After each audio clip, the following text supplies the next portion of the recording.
पसमानदा मुस्लिम समाज के राष्ट्रीय अध्यक्ष पूर्व मंत्री अनीस मंसूरी हज कमेटी के अध्यक्ष मोहसिन रजा को तत्काल प्रभाव से हटाने की मांग की है। अनीस मंसूरी ने कहा कि उत्तर प्रदेश में 85% पसमानदा मुस्लिम समाज के लोग रहते हैं, जिसमें से 90% हज यात्रा करते हैं।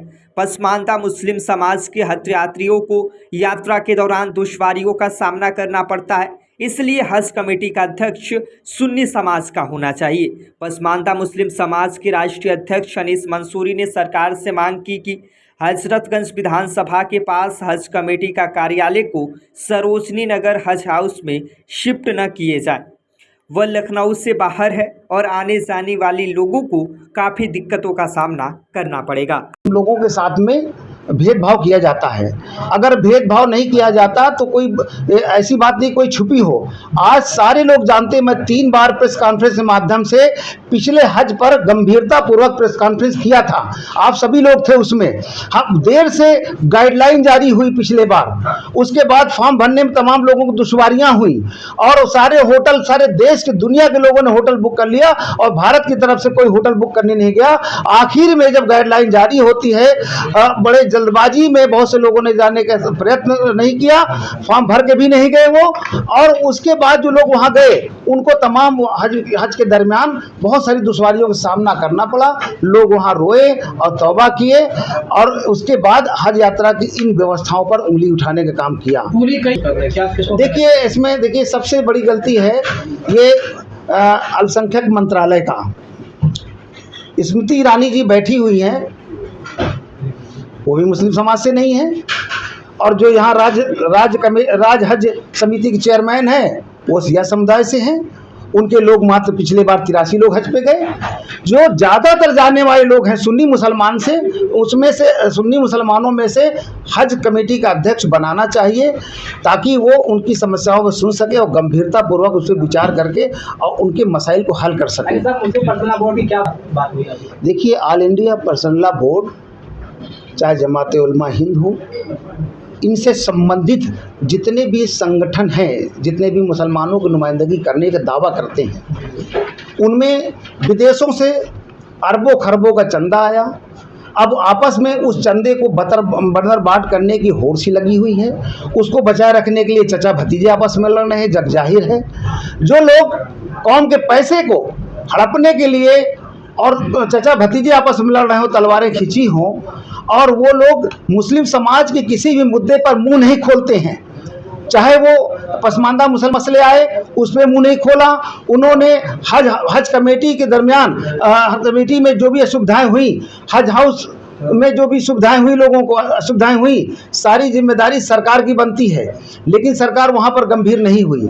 इसलिए हम चाहते ये हैं कि सरकार की जो व्यवस्था है, मंशा है, वो पूरी तरह से हमारे लोगों को जैसे ऐसा इन व्यवस्थाओं से लगता है कि परेशान करने जैसा है।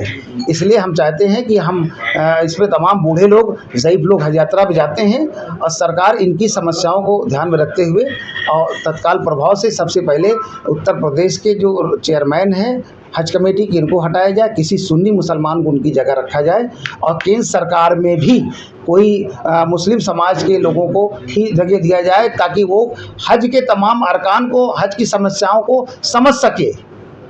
कुल 128 सिया समुदाय के लोगों ने हज यात्रा के फॉर्म भरे और 128 में मात्र 83 लोग हज यात्रा पे सिया समुदाय के लोग गए। और आज जो सुन्नी मुसलमानों के साथ में चेयरमैन जो व्यवहार करते हैं, जिनको जो दुश्वारियां आती हैं उनके पास जाते हैं तो उनको समस्याओं को हल करने के लिए वो गंभीर नहीं होते हैं।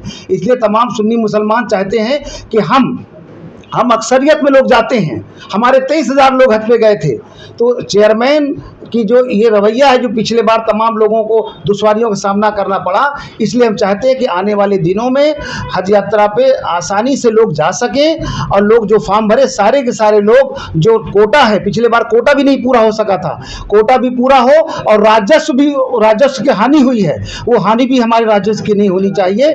इसलिए अभी से ही दुरुस्त कर लेना चाहिए, जबकि यहाँ पर बापू भवन पे तमाम लोग रेलवे स्टेशन से गरीब लोग आते हैं गांव से, और वो पाई इकट्ठा करके हज यात्रा के लिए नियत करते हैं, और उनको यहाँ से सरोजनी नगर जो काफ़ी शहर से दूर है, और वहाँ पहुँचने के लिए 5 बड़े सिग्नल, जो बिजी सिग्नल का सामना करना पड़ता है, तमाम सुविधाएं उनको नहीं मिलती है।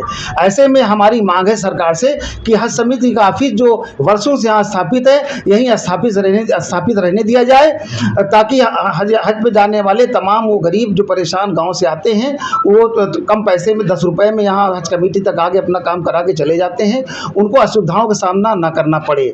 बड़े अफसोस की बात है, पिछले बार 116 लोगों ने माननीय प्रधानमंत्री जी बनारस के संसदीय क्षेत्र से फॉर्म भरा था।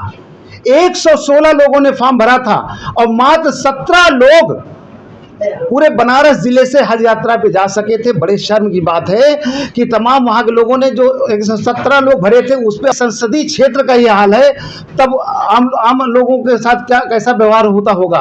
यदि आपने जो अभी कहा आप देंगे मुख्यमंत्री जी को, प्रधानमंत्री जी को इसके लिए ना, यदि तब भी नहीं कुछ होगा तो आगे क्या करेंगे? देखिए, मुझे पूरा विश्वास है कि देखिए ये मसला है हज यात्रियों का, और प्रधानमंत्री जी और मुख्यमंत्री जी पूरी तरह से गंभीर होंगे, क्योंकि हम उनसे ये बात हम चिट्ठी में दर्शाते हैं कि जो जितने हज पे जाने वाले लोग हैं, उसमें से 90% हमारे पसमानदा मुस्लिम समाज के लोग हैं, जो कम पढ़े लिखे लोग हैं और बेचारे कम खर्चे में जाना चाहते हैं। तो हमारे 90% पसमानदा मुसलमानों के इन समस्याओं को गंभीरता से विचार करके मुझे पूरा विश्वास है कि माननीय मुख्यमंत्री जी, प्रधानमंत्री जी हज समिति के ऑफिस को यही रहने देंगे और दूसरी जगह हज हाउस में शिफ्ट नहीं करेंगे।